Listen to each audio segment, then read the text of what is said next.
राधा कृष्ण प्रियजनों, आइए आपका स्वागत है जी।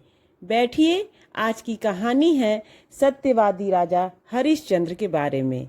क्या आपने कभी ऐसा राजा देखा है जो अपनी पत्नी और बेटे को बेच दे लेकिन कुछ भी झूठ न बोले? ये है सत्यवती राजा हरिश्चंद्र की वो कहानी जो आज भी सच की मिसाल मानी जाती है।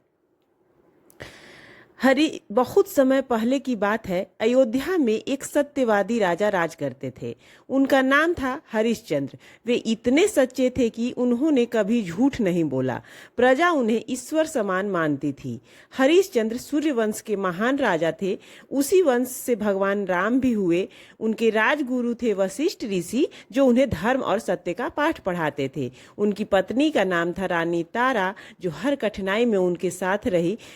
उनके एक पुत्र थे रोहितास, जिन्हें उन्होंने सत्य के लिए त्याग दिया था। राजा हरिश्चंद्र को सत्यव्रती कहा जाता है।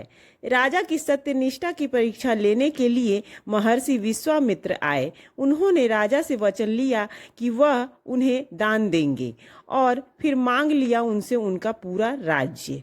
राजा ने भी बिना झिझक के सारा राज्य ऋषि को सौंप दिया।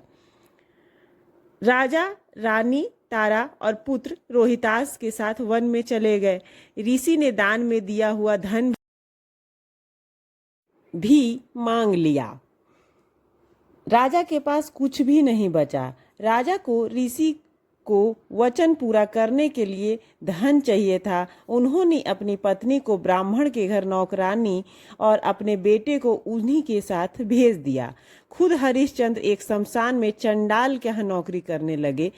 इससे बुरी हालत और क्या होगी, आप खुद सोचकर बताइए।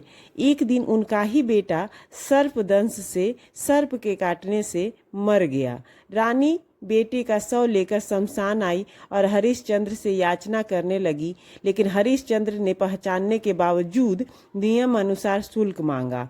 रानी के पास पैसे नहीं थे, वह रोने लगी बेचारी। तभी देवराज इंद्र, यमराज और विश्वामित्र प्रकट हुए। उन्होंने कहा, हरिश्चंद्र, तुमने सत्य की सबसे कठिन परीक्षा पास कर ली है।